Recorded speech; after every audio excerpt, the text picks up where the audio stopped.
Uma vez mais, o nosso bem-vindo a todos e o privilégio que nós temos hoje à noite para estarmos servindo ao Senhor. No Salmo 121, que eu sempre estou destacando, por um tempo nós vamos estar no Salmo 121, na introdução das nossas lives, na introdução também do tempo para a pregação e ensino da palavra de Deus. O Salmo 121, na verdade, do Salmo 120 ao 134, nós temos os chamados cânticos dos degraus, ou cânticos de peregrinação. Salmos, conforme eu tenho mencionado, de um conteúdo pequeno, são os salmos que o povo de Israel, em peregrinação, em caminhada para as festas anuais em Jerusalém, pelo trajeto, pelo caminho, eles entoavam estes salmos. Uma vez eu disse que eles eram em número de 14, mas na verdade são 15 os salmos, os cânticos dos degraus ou cânticos de peregrinação. Aí o Salmo 121, nós até temos uma declaração abrangendo todo o Salmo numa única frase, ou seja, o Salmo 121 que diz: eleva os meus olhos para os montes. Começa com o salmista indagando, questionando, perguntando: de onde me virá o socorro? O meu socorro vem do Senhor, que fez o céu e a terra. Não deixará vacilar o teu pé, aquele que te guarda não tosquenejará. Eis que não tosquenejará, nem dormirá o guarda de Israel. O Senhor é quem te guarda, o Senhor é a tua sombra, à tua direita. O sol não te molestará de dia, nem a lua de noite. O Senhor te guardará de todo mal, guardará a tua alma. O Senhor guardará a tua entrada e a tua saída, desde agora e para sempre. E a declaração que vem, abrangendo todo o Salmo 121, diz respeito que este salmo oferece uma rica compreensão da providência e proteção divinas, mostrando o Deus de providência e de proteção. Conforme eu mencionei, o tema central é a confiança inabalável no Senhor, como protetor constante e onipotente do seu povo. Onipotente é todo poderoso. Então, eu estou desafiando também você a meditar neste salmo. Marca lá os versículos e tenha no dia a dia da sua vida o cântico dos degraus, o cântico de peregrinações. Esses salmos e a exemplo, Salmo 121. Muito bem, nós vamos agora à menção, antes da leitura do texto. O texto é 1 aos Tessalonicenses, capítulo 5. Não demora muito e a gente vai estar terminando este capítulo 5. E, por sinal, toda a primeira epístola do apóstolo Paulo aos Tessalonicenses. Essa foi a primeira carta, dentre outras cartas que o apóstolo Paulo escreveu. Esta foi a primeira, a igreja em Tessalônica. Hoje eu estava no supermercado e eu encontrei uma prima minha. E eu falei: prima, eu estava querendo desafiá-la a nos encontrar. Nós estamos tentando pescar almas para Jesus. A gente vai aproximando do local e tal. E ela: eu assisto, ok. Eu falei: dá um sinal de existência, não é? Põe estou assistindo, boa noite. Ela falou: pode? Pode sim, pode colocar, estou assistindo, boa noite. Tá? Pode mandar um graça e paz para nós, tá? No nosso contato com você, a gente passa o endereço, o contato, vamos colocar depois horário, para que você esteja entre nós aqui e tenha não apenas o momento da mensagem, mas também o momento do louvor, que nós sempre desenvolvemos no início de cada culto, antecedendo o tempo da pregação da palavra. Eu vou mencionar alguns avisos e menção de oração.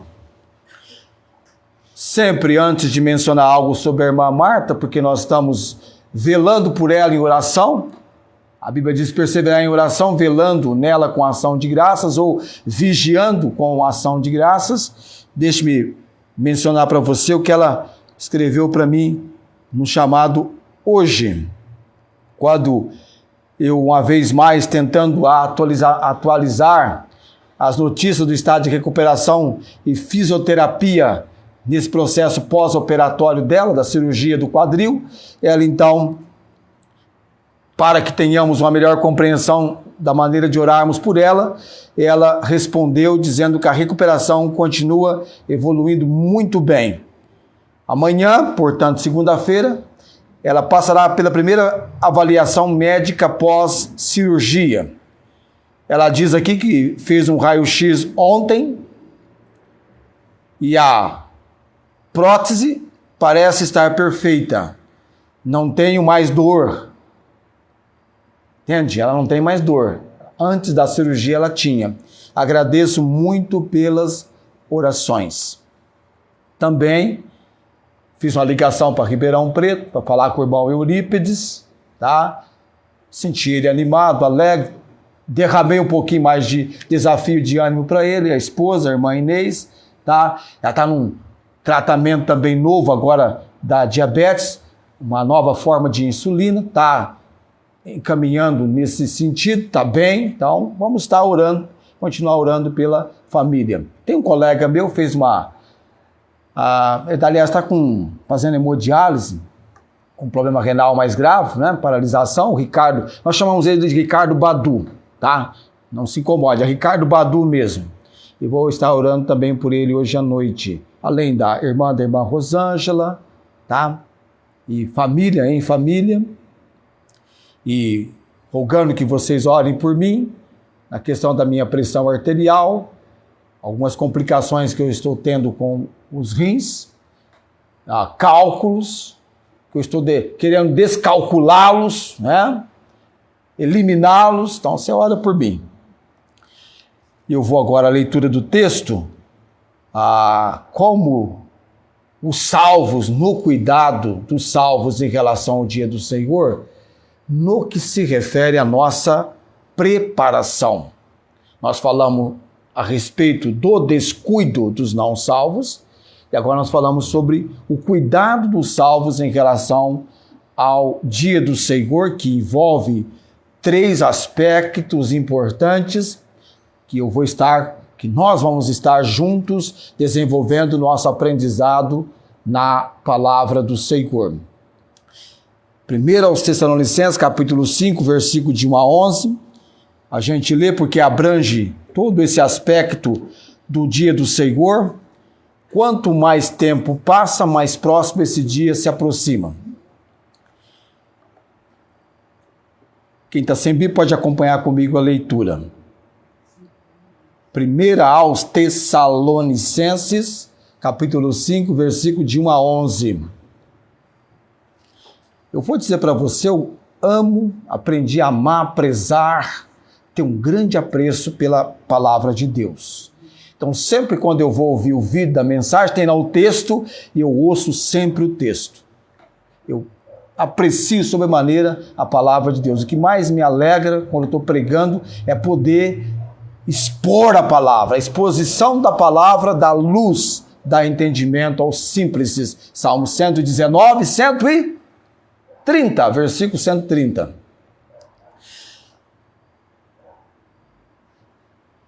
Só os que podem e querem têm essa condição.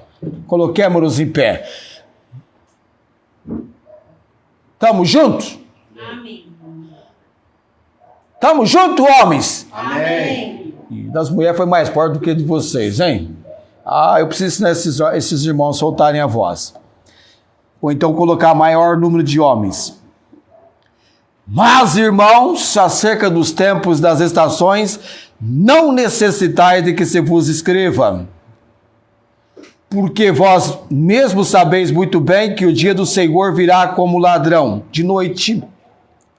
Assim, quando disserem a paz e segurança, então lhes sobrevirá repentina destruição, como as dores de parto àquela que está grávida, e de modo nenhum escaparão. Mas vós, irmãos, já não estáis em trevas, para que aquele dia vos surpreenda como um ladrão. Porque todos vós sois filhos da luz e filhos do dia. Nós não somos da noite nem das trevas. Não durmamos, pois, como os demais, mas vigiemos e sejamos sóbrios. Porque os que dormem, dormem de noite. E os que se embebedam, embebedam-se de noite. Mas nós que somos do dia, sejamos sóbrios, vestindo-nos da couraça da fé e do amor, e tendo por capacete a esperança da salvação. Porque Deus não nos destinou para a ira, mas para a aquisição da salvação por nosso Senhor Jesus Cristo, que morreu por nós para que quer vigiemos, quer durmamos, vivamos juntamente com Ele. Por isso exortai-vos uns aos outros e edificai-vos uns aos outros, como também o fazeis. O Senhor abençoe a porção da palavra lida aos nossos corações. Vamos orar nesse momento perante o Senhor. Nosso Deus e Pai Celestial, Senhor Altíssimo, te louvamos, ó Deus, louvamos ao Senhor, louvamos ao Deus que está num trono de glória e majestade. Te louvamos, Deus, pelo poder, pela autoridade da palavra do Senhor. Te louvamos, ó Deus, pelo privilégio, a oportunidade de, reunidos neste lugar, abrir, ler e expor a palavra do Senhor.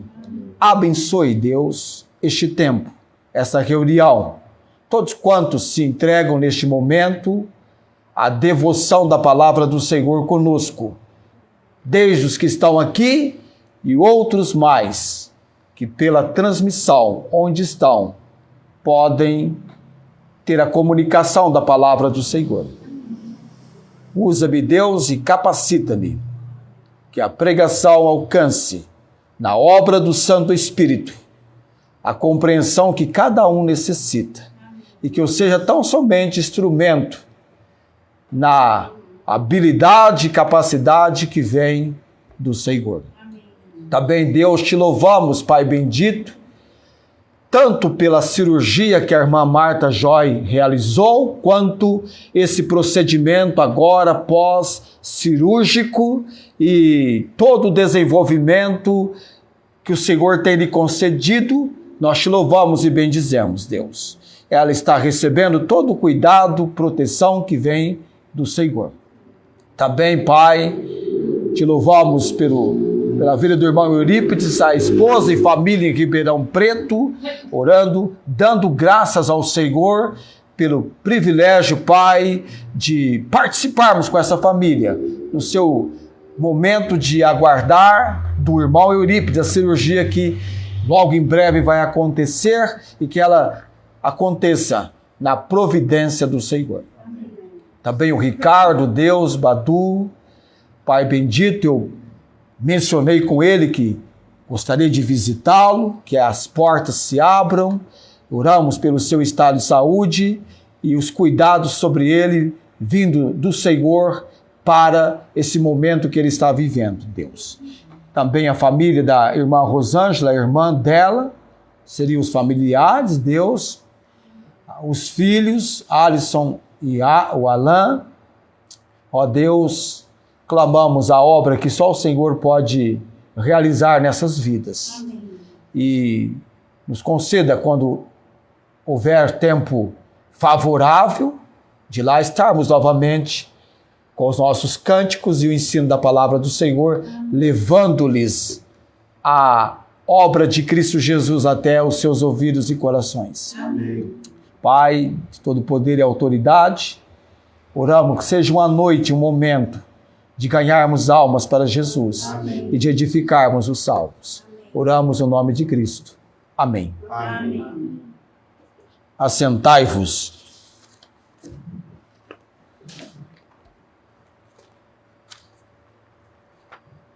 Deixe-me me posicionar aqui.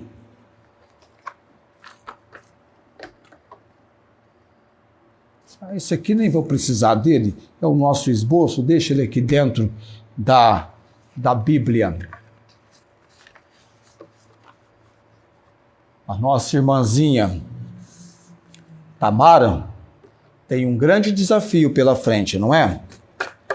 Está pensando assim, daqui uns dias eu vou ter que voltar novamente para o exame de autoescola, via de regra, automóvel.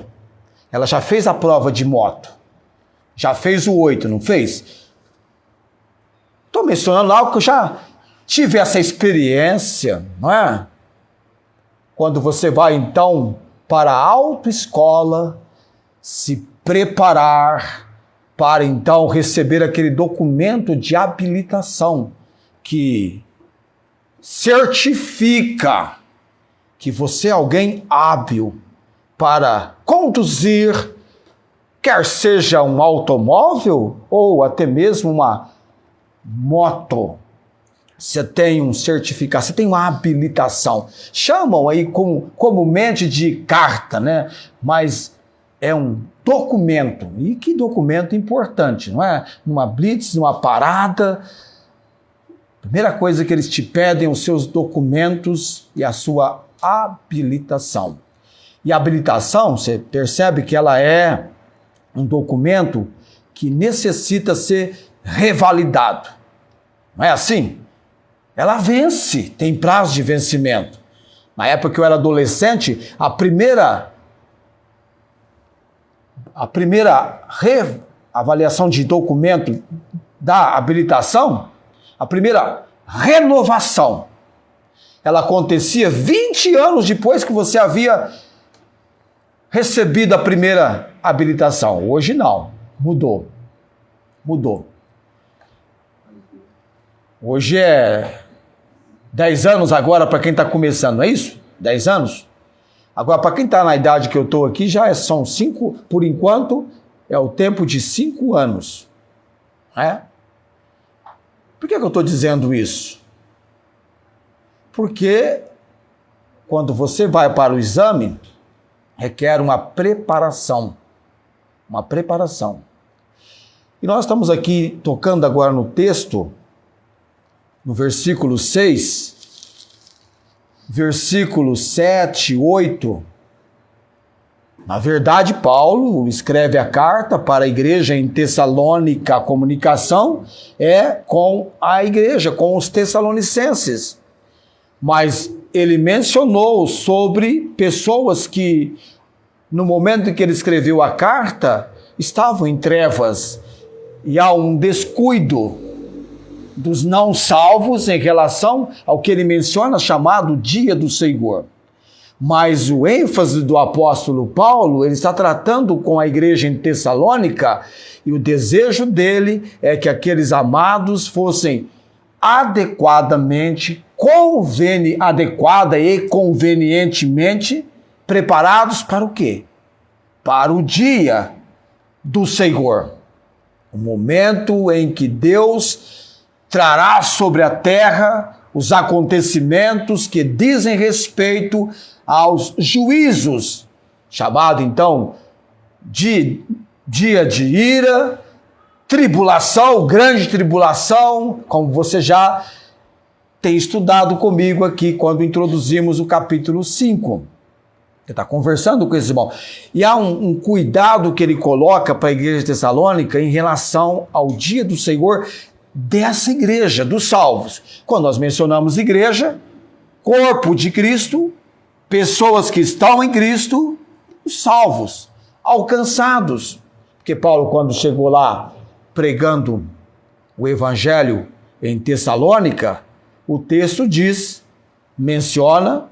o texto retrata pessoas que responderam ao Evangelho, que creram em Jesus Cristo. Porque Paulo pregou Cristo, ele pregou a palavra.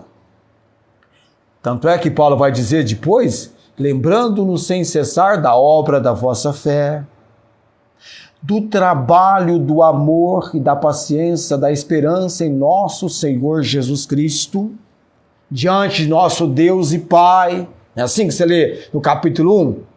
Sabendo, amados irmãos, que a vossa eleição é de Deus, porque o nosso evangelho não foi a vós somente em palavras, mas também no poder e no Espírito Santo, como bem sabeis quais fomos entre vós, por amor de vós.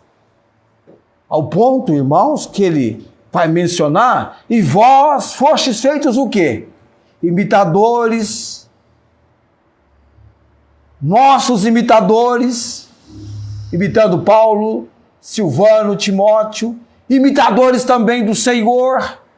Por que eles se tornaram imitadores dos pregadores que lá estiveram, Paulo e seus companheiros, e também imitadores do Senhor? Versículo 6. Porque recebendo a palavra com muita tribulação, porque recebendo a palavra com muita tribulação, com gozo do Espírito, com gozo no Espírito Santo, de maneira que fostes exemplo, versículo 7 vai falar sobre isso, para todos que estão na Macedônia e Acaia. Como é que foi isso? Aquela igreja sendo exemplo, de tal maneira, que a palavra do Senhor se espalhou na Macedônia e Acaia, que dela já não temos necessidade de falar, porque por vós soou a palavra do Senhor, não somente na Macedônia e Acaia, mas em todos os lugares a vossa fé para com Deus se espalhou de tal maneira que já dela não temos necessidade de falar coisa alguma. Por quê? Porque eles mesmos, dessa região, que eles propagaram, pregaram, anunciam de nós. Qual a entrada que tivemos para convosco e como dos ídolos vos convertestes para servir o Deus vivo e verdadeiro. Você percebe que o ídolo, quando a gente menciona ele, você lembra uma estátua, né? Alguém que tem boca, mas não fala, uma imagem, né? Que tem boca, mas não fala, tem olhos, mas não vê, é o Salmo 115. Tem nariz, mas não, nem ar entra, não há, não tem vida. E esses convertidos de Tessalônica vieram de adoradores de ídolos a adorar o Deus vivo e verdadeiro e a esperar dos céus a seu Filho, a quem ressuscitou dentre os mortos, a saber, Paulo certifica para eles, Jesus. Daqui um pouquinho no nosso estudo, você vai entender esse finalzinho do versículo 10 do capítulo 1, Jesus que nos livra da ira futura, ou vindoura, futura. Daqui a pouquinho você vai entender essa importante consideração nesse nosso estudo aqui. A igreja, os convertidos. E Paulo aqui está no momento do cuidado desses salvos, de uma preparação em relação ao dia do Senhor. E nós entendemos na última mensagem que Paulo não queria que, de maneira alguma, a nota aqui, o toque principal a mensagem enfática os não salvos não podem ser apanhados cochilando. Insensíveis, indiferentes a este fato da volta do Senhor Jesus Cristo. Eu não sei, já mais de 30 anos pregando a palavra do Senhor, sempre trago esse assunto em consideração. Não é verdade? Quanto você tem ouvido através de mensagem, através do ensino, é o ensino diário para nossas vidas. Preparação. devemos estar prevenidos e preparados para a vinda de Cristo, que vai iniciar o dia do Senhor. Nós até entendemos que a primeira maneira de estarmos nos preparando para a vinda do Senhor Jesus Cristo, que vai iniciar o dia do Senhor, diz respeito a uma vigilância. A consideração de uma vigilância mental, que seria contrastada com a condição de sonolência ou de sono que espiritualmente é mencionado. E a vigilância que eu mostrei para você é aquela presteza que o homem e mulher de Deus, que o salvo tem, aguardando uma resposta para as suas orações. Perseverar em oração, Colossenses 4:2, velando nela com ação de graça. Velando é vigiando, aguardando, esperando. Ou porventura ao orar você não aguarda uma resposta? Olha que quando a Esther foi para casar, o que nós oramos pelo clima, pelo tempo, pelo ambiente, por tanta coisa. Eu até estava num lugar descampado, tem aqui perto, mas é um descampado arborizado, aquele terreno imenso, arborizado, lugar que passa um refrigério. Eu estava orando, lá eu costumo orar. Eu falei, ó Senhor, estou lembrando aqui quando eu vim aqui, passando por aqui, caminhando com os animais, e eu parei para orar pelo casamento da Esther, porque o casamento dela, sendo ao ar livre, no mês de janeiro, e no dia que ela marcou, eu podia lembrar de momentos de chuvas e chuvas. E Deus não permitiu que chovesse, mas mostrou que Ele tem autoridade para trazer chuva a hora que Ele quer. Bastou ela casar na madrugada, do sábado indo para o domingo, os céus, a chuva veio. Depois ela cessou. Mostrou que Ele tem controle sobre todas as coisas. Então, quando você está orando, você não aguarda uma resposta? Nós oramos aguardando uma resposta. Eu, quando estou orando por algo que Deus não respondeu nada, eu continuo na prontidão, aguardando, ou então seguindo adiante, na minha espera, na minha vigia. Nós temos também essa palavra com respeito à vigilância contra o inimigo. De vez em quando você até esquece que Satanás é seu inimigo, não é seu amigo, não, é seu inimigo. E nós devemos vigiar, porque o diabo, vosso adversário, anda em derredor, bramando como leão, rugindo como leão, buscando a quem possa tragar. Você lembra de Pedro, né? Que Jesus falou para ele, que aconteceria com ele. O que Jesus falou para Pedro, referindo-se ao momento que Pedro iria traí-lo. Aliás, traí-lo não, perdão, negá-lo. Eu estou invertendo a coisa. Judas traiu, Judas foi o traidor. E Pedro foi aquele que negou Jesus. E quando Jesus advertiu Pedro, você teve dúvida de que o que Jesus falou para Pedro não aconteceria? Claro que não. Jesus é a verdade, amém? Amém. É a verdade. Ele é a verdade. Você tem dúvida do que Jesus disse quando mencionou nos dias dos tempos finais o que aconteceria com a terra? Que o amor esfriaria? Aumentaria a iniquidade, esfriaria o amor? Você tem dúvida disso? Pode ter certeza plena. Vivemos essa realidade. Você tem dúvida do que Jesus disse, falando a respeito da sua vinda, nos dias em que nós vivemos? Seriam como os dias de Noé, casavam, davam-se em casamento, e o mundo foi surpreendido nos dias do dilúvio. Ele compara com a época em que aconteceria nos tempos finais, você percebe que a Bíblia, a palavra de Deus, inerrante, infalível, ela está se cumprindo. Amém? Está se cumprindo. Amém, homens? Amém. Está se cumprindo. E você deve gostar da Bíblia. Você deve prezar a Bíblia. Eu, quando não estou com a minha, eu a uso ainda assim. Eu falo, agora eu vou... Deixa-me falar o texto da palavra de Deus.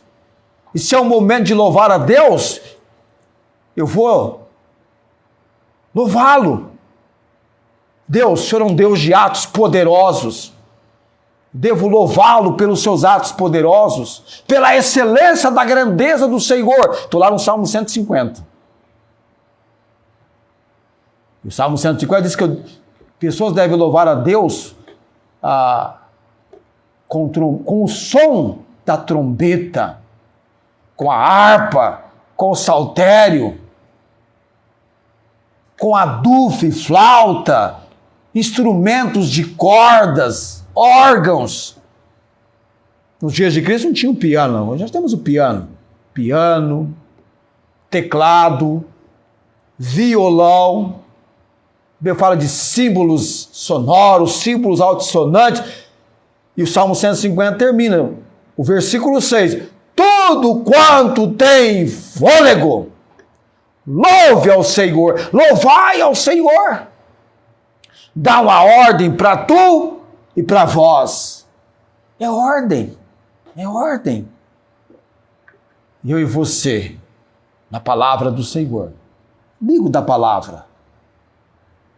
Nós temos que ter essa consideração nesse nosso momento de preparação, aguardando a volta de Cristo. Além do vigiai, tem mais 2 textos nós vimos. O 1 Coríntios 16:3, vigiai, estai firmes na fé, portai-vos varonilmente, fortalecei-vos, uma vigilância no sentido geral. Requer vigilância. Apocalipse 3:2-3, ser vigilante e confirma os restantes que estavam para morrer, porque não achei as tuas obras perfeitas diante de Deus. Lembra-te, pois, do que tens recebido e ouvido, guarda-o e arrepende-te. A Bíblia dá uma aula de português tremendo, não é? Esses pronomes aqui bem certinho, certinho. Dá uma frase aí com pronominal, você já tem tantas na Bíblia, né? Guarda-o, arrepende-te. E se não vigiares, virei sobre ti como ladrão, e não saberás a que horas sobre ti virei. Há uma necessidade como preparar? Como você vai preparar para a vinda de Cristo? Vigilância. Tem uma outra palavra também que aparece aqui no nosso texto. Tem uma outra palavra. Mas ainda sobre vigilância, a impressão que nós temos hoje é que tem muito dorminhoco entre o povo de Deus. Época materialista que nós vivemos, pessoas estão satisfeitas e acomodadas. Tanta coisa para prender a nossa atenção, não tem? Tanta coisa para prender a nossa atenção, nos envolver, e você está muito ocupado. Tem vezes que eu estou tão ocupado que eu falo, preciso parar de pensar que eu estou tão ocupado. E a urgência da hora exige salvos bem despertos, atentos. Não apenas vigiar, mas se você aprendeu comigo, ser sóbrio. A palavra tem a ideia de referir-se a não intoxicação alcoólica, mas também ela tem o sentido e refere-se a uma gravidade moral e espiritual, a uma seriedade a respeito da obra do Senhor, que é o contrário daquilo que envolve o mundo. 2 atitudes, 2 qualidades espirituais que nós não podemos abrir mão. Vigilância e sobriedade. Paulo vai mencionar aqui, no versículo 6. Não durmamos, pois, como os demais, mas vigiemos e sejamos sóbrios. Você vigia e você se mantém sóbrio. Aquela gravidade moral e espiritual, a seriedade com respeito à obra do Senhor. Você leva a sério. Leitura da Bíblia, oração, intercessão,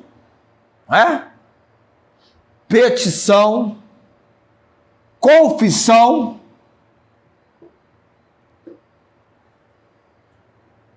Todo dia eu dou uma olhada para o Salmo 51. Sério? Todo dia eu tenho que confessar os meus pecados, e você também, não tem? Tem misericórdia de mim, ó Deus, segundo a tua benignidade. Apaga as minhas transgressões segundo a multidão das tuas misericórdias.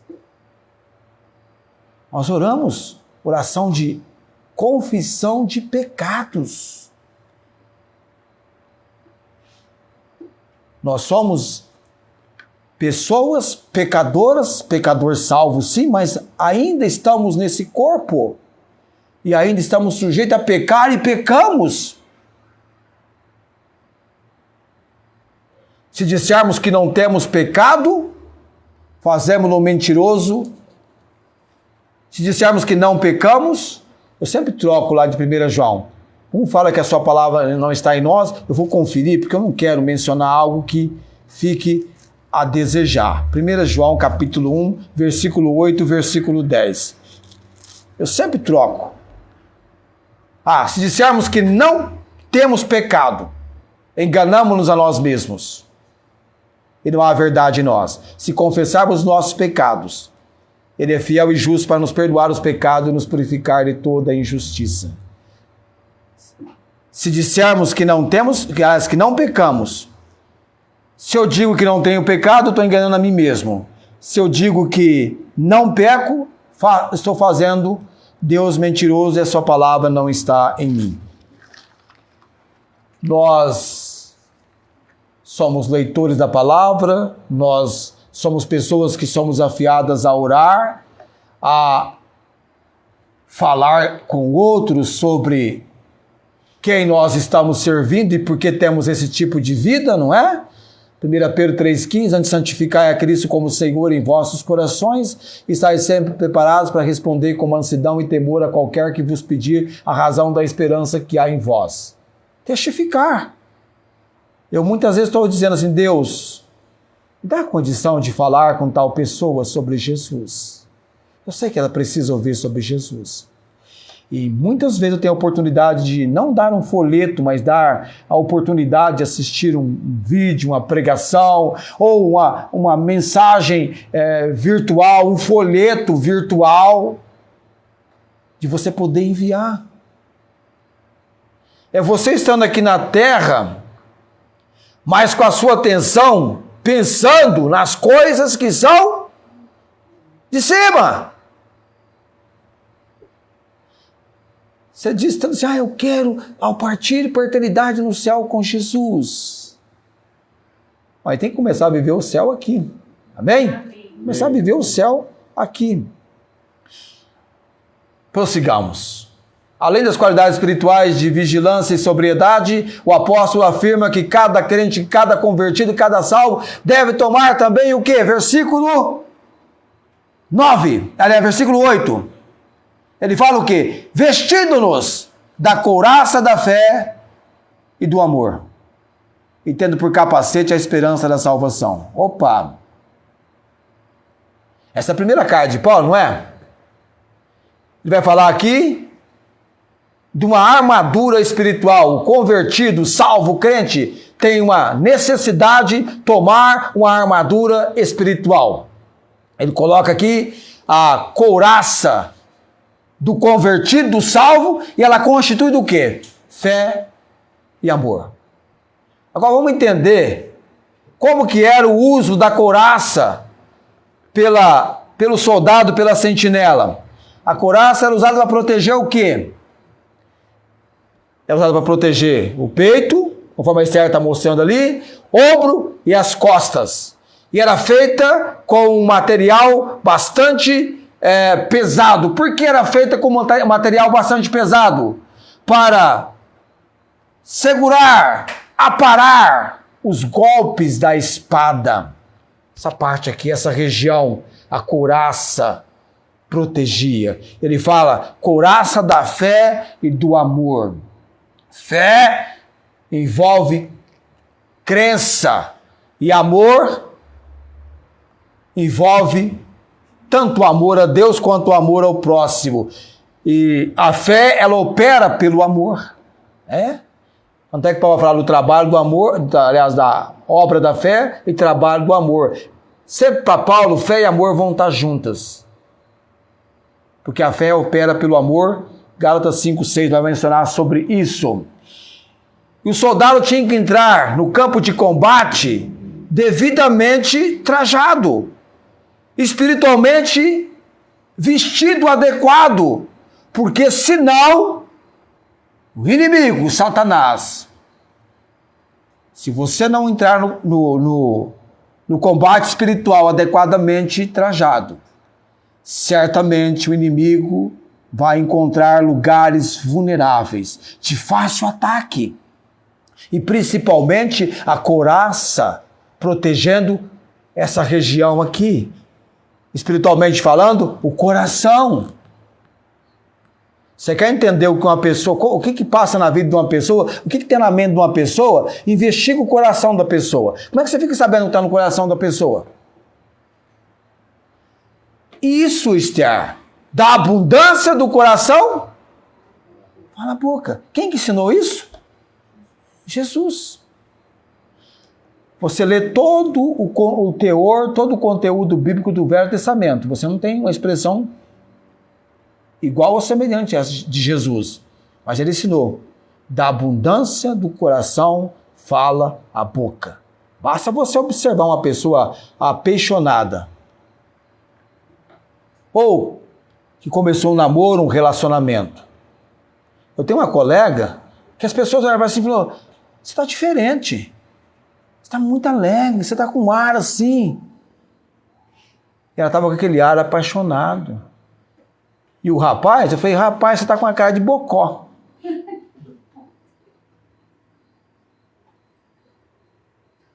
Mas não é? É ou não é? É. Já passei por isso também. Não posso me esquivar. Achar que é só lá e que não, né? Já passei por isso. Eu conversava com a minha namorada no telefone, que é a dona Célia, você vai pensar que é outra, né? A dona Célia, 1 hora, e depois eu ficava meditando em tudo que nós conversamos. Se eu encontrasse alguém, falei com ela. Rapaz, ela disse isso, disse aquilo. Eu achava o máximo quando ela escrevia assim na carta, aquele versículo de 2 Timóteo 4, acho que é 4:9. Procura vir ter comigo depressa. Ela emprestava o procura vir ter comigo depressa do apóstolo Paulo. Ela colocava, procura vir ter comigo depressa. Você quer me ver tão assim, insistentemente, com rapidez, que eu não vejo a hora de chegar aí, né? Aí eu viajava, não via a hora de chegar, né? E ela ia me receber na rodoviária e tal. Tinha que ir, né? Eu estava começando a andar na cidade lá, a cidade dela é enorme. Já tinha me perdido lá na primeira vez que tinha ido. Aí ela ia me buscar na rodoviária. É um momento assim, de vez em quando eu lembro disso. E aí bate uma saudade, né? Bate uma saudade. Saudade imensa, né? Fica registrado. Mas da abundância do coração, fala a boca. Quer puxar um assunto de conversa com a Tamara e deixar ela falando bastante? E aí, Tamara? Te vou ouvir agora, né? Como é que ele chama? Rafael. Ixi! Arrumou igual a Esther, né? Ele falou, não é só a Esther que tem um Rafael, não. Eu vou arrumar um Rafael para mim. Deus está me dando um Rafael. Eu espero que saia da vontade de Deus e que esse namoro termine em casamento. Assustei, né?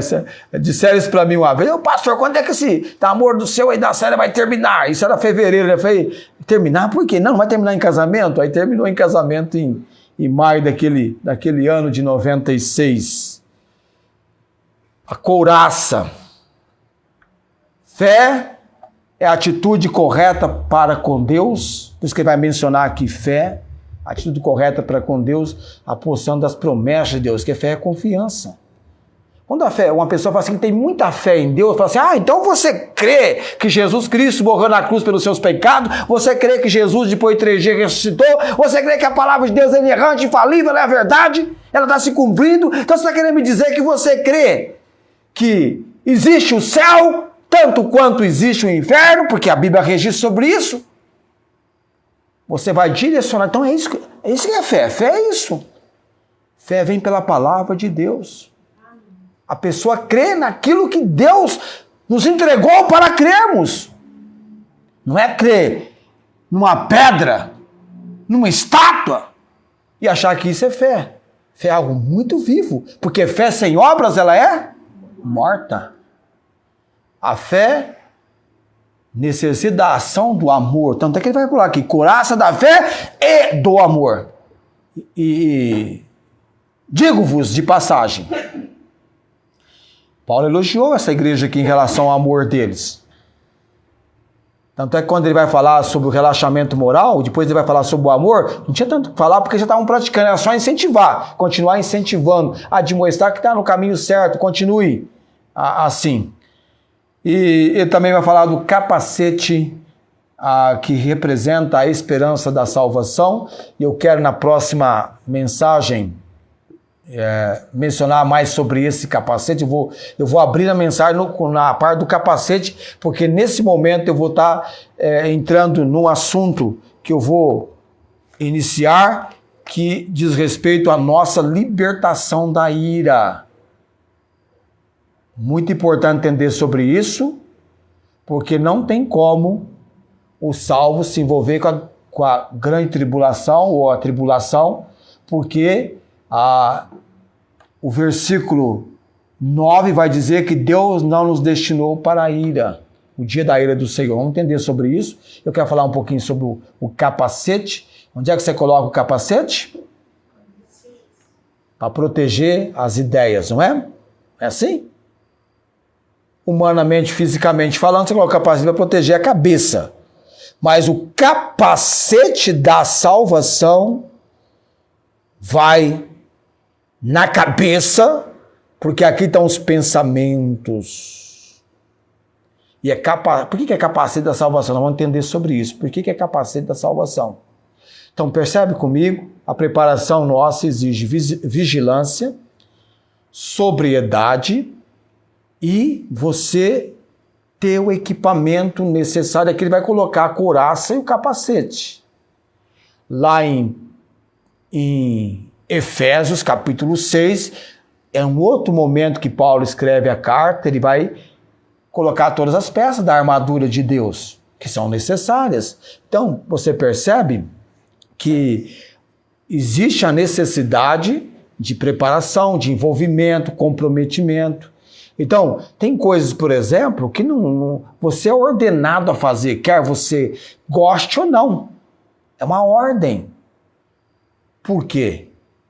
Vem de Deus, que zela e na sua providência e na sua proteção para nós, são necessárias. Você não tem ideia do mundo espiritual em que nós vivemos. Você tem um pouco de uma compreensão pequena. Imagina que Deus sabe que está à sua volta, a forma que Deus está trabalhando o livramento, proteção na sua vida. Você não tem ideia. Nem eu tenho uma ideia completa, total. Nós muitas vezes andamos distraídos, não é? E devemos nos exercitarmos. Eu sempre admirei soldado, porque soldado em posto de trabalho, ele tem postura de soldado em posto de trabalho. Assim. Mas não, um soldado lá, trabalhando lá assim, né? Já pensou? Eu pregando aqui, né? Escorando no púlpito. Postura de alguém que está em campo de combate, né? Porque até, por sinal, o seu corpo comunica, entendeu? Há uma comunicação do seu corpo de interesse ou desinteresse, de envolvimento, comprometimento. Você já viu como é que o atleta, só para encerrar, você viu como é que é a posição do corredor quando ele vai dar a largada numa corrida? É numa posição que o corpo vai fazer assim. Já vai desencadear a forma correta dele dar a largada. Entendeu? Todo o seu ser envolve. E a coisa mais prazerosa para mim é essa questão da vigilância, da sobriedade, estar atento com Deus. Senhor, isso aqui é um mal para a gente, né? Quando eu falo assim, Senhor, essa cena que eu estou presenciando aqui não vale a pena contemplar, não vale a pena olhar, isso é carnalidade, né, Deus? Mas que dá vontade, dá de olhar. Eu sei que o Senhor não quer isso. Eu me sinto melhor diante de Deus, diante do Senhor, tomando a posição assim. Sensibilidade. E agora eu estou conversando com Deus e falo, Senhor, essa preparação nossa para a volta de Cristo, o cuidado do salvo, é interessante isso. Interessante a gente colocar. Tá? Mas tudo bem, você está vivendo esse momento comigo, você fica atento. Mas daqui um ano, quando tivermos um outro estudo, esses dias eu abri um vídeo para assistir, o amor não se irrita. Eu falei, o quê? Eu falei isso? Tem essa ilustração aqui. Se eu não estivesse vendo, eu não acreditaria que eu tinha falado o que eu falei. Que eu mencionei o que eu havia mencionado. Porque a nossa mente é frágil. Entra, de repente, já não está mais. A não ser que você conserve aquilo constantemente no pensamento. Coloquemos-nos em pé nesse momento. Nós vamos realizar agora a ceia do Senhor. Eu vou orar, fechando a transmissão. E vamos realizar a ceia. Hoje nós tivemos o batismo pela manhã e agora a ceia. Num só dia, 2 ordenanças nós estamos obedecendo. Batizando quem necessita do batismo e agora realizando a ceia do Senhor, porque nós estamos obedecendo a palavra do Senhor. Amém. Amém, amém mesmo. Viu? Temos que obedecer e quanto nós precisamos obedecer. Mas Deus abençoe a porção da sua palavra hoje à noite. E na próxima mensagem eu começo no capacete, hein? Tá? Eterno Deus, Pai Todo-Poderoso, engrandecido seja o Senhor e que a palavra do Senhor venha cumprir o propósito para o qual, através do Espírito Santo, ela foi apresentada hoje à noite, Deus. Continuamos orando por pessoas conhecendo Cristo como Senhor e Salvador e salvos sendo edificados. Ó Deus, eu estou orando por uma igreja abençoada pelo Senhor, por um povo que vai ser firme, inabalável, servindo ao Senhor. Eu estou orando por 10% do exército de Gideão, Deus, ou menos do que isso. Aqueles 300 valentes. Nos dê, ó Deus, 300 valentes para a tua honra e a tua glória. Amém. Ó Pai bendito, que todos quantos o Senhor tem nos feito conhecer e contatos, que possamos alcançá-los. Amém. Oramos no nome de Jesus. Amém. Amém. Assentai-vos. Deus abençoe o pessoal da transmissão e nós vamos continuar aqui agora com a celebração da ceia do Senhor.